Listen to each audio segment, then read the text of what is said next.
They say some buildings never sleep, even when the lights go out, even when every window is dark. There are places where something lingers, something that listens, something that remembers. This is the story of an ordinary place on old apartment building at the edge of the city where footsteps echo long after the halls should be empty, where the night carries whispers that don't belong to anyone awake.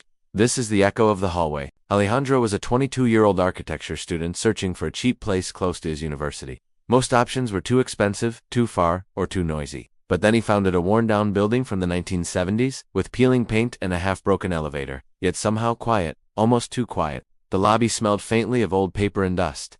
Behind the front desk sat the building's caretaker, an elderly man named Mr. Ramos. He slid the keys across the counter without making much eye contact. "If you hear footsteps in the hallway at night," he said, "don't open your door." Alejandro paused.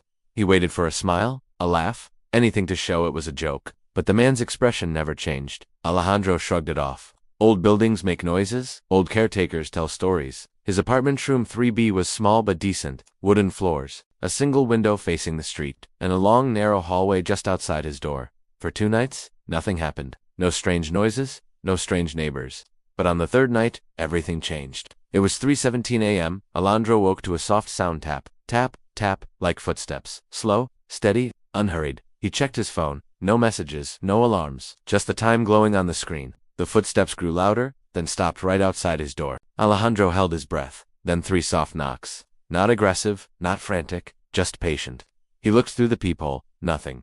The hallway was empty. When he checked the time again, it still read 3:17 a.m., as if the clock itself refused to move. The next morning, he asked the neighbor across the hall, a quiet woman named Lucia, if she had heard anything. Her face grew pale. "You heard them already?" she asked. Alejandro blinked. "What do you mean?" She didn't answer. She simply closed her door. The following night, Alejandro tried to stay awake. He kept the lights on, kept his laptop playing videos, kept telling himself it was just his imagination. But at exactly 3:17 a.m., the hallway came alive again. First, the footsteps. Slow, heavy, dragging slightly. Then a whisper so faint he couldn't make out the words. Almost like someone was standing right outside, speaking through the door.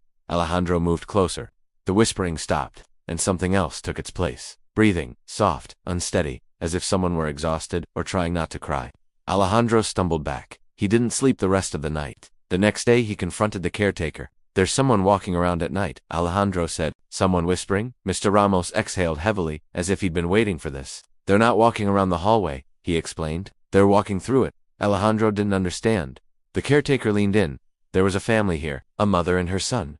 Room 3B, your apartment, Alejandro. They disappeared one night. No one knows how, no one knows when, but ever since, the footsteps return, always at the same time." He placed a trembling hand on Alejandro's shoulder. "Whatever you do, do not open that door at 3:17 a.m. Alejandro refused to believe it. Ghost stories, missing people, hallway spirits. No, there had to be a rational explanation.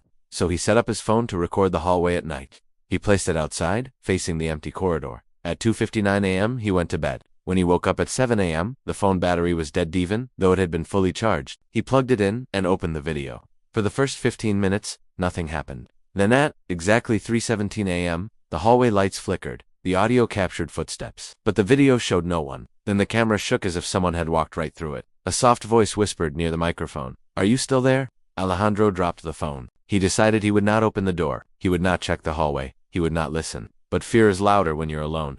That night, at 3:17 a.m., the footsteps returned, but this time they were faster, urgent, panicked. They stopped right in front of his door. And then a child's voice spoke, soft, shaken, tired. "Mom, can we go home now?" Alejandro's blood ran cold. The doorknob moved, just slightly, as if someone small were trying to open it. Then the voice repeated, "Please, I can't find the way."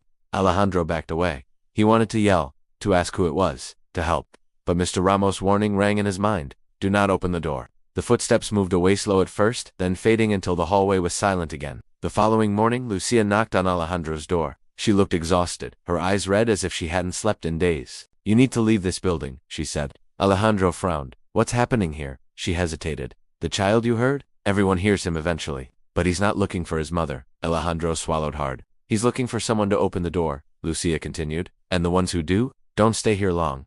Before he could speak, she handed him an old photograph. It was a picture of a woman holding a small boy, standing right in front of the door of room 3B, Alejandro's apartment. That night, Alejandro prepared to leave first thing in the morning. He packed his bag, he cleaned nothing. He didn't care. He just wanted out. But at exactly 3:17 a.m., he woke up not to footsteps but to silence. A complete, unnatural silence. Then, slowly, the door handle began to turn. No footsteps, no whispering, just the handle. Turning, turning, turning. Alejandro froze. The hallway light flickered beneath the door, and a shadow appeared, small, child-sized. It stood there, motionless. Then a voice barely audible spoke. "You're already here. Aren't you going to let me in?" Alejandro backed away to the far corner of the room. The handle stopped moving. The shadow disappeared. And slowly, the footsteps began walking away down the hallway. But this time they weren't alone. Another set of footsteps followed. Then another, then another. A crowd. A whole hallway of unseen presences drifting through the building, until everything faded into silence. At sunrise, Alejandro left the key on the kitchen counter and walked out. He didn't look back. He didn't speak to Mr. Ramos. He didn't bother with the elevator. He simply left. A week later, he drove past the old building. Every window was dark, every hallway light was off, and the entrance was locked. A sign hung on the door. Building closed. No entry allowed. But as he sat in his car, staring at the silent structure, he heard it again. Tap, tap, tap. Light footsteps. Slow, unhurried. He looked in the rearview mirror. The street was empty, but the sound kept going, passing right beside his car, heading toward the building, toward home.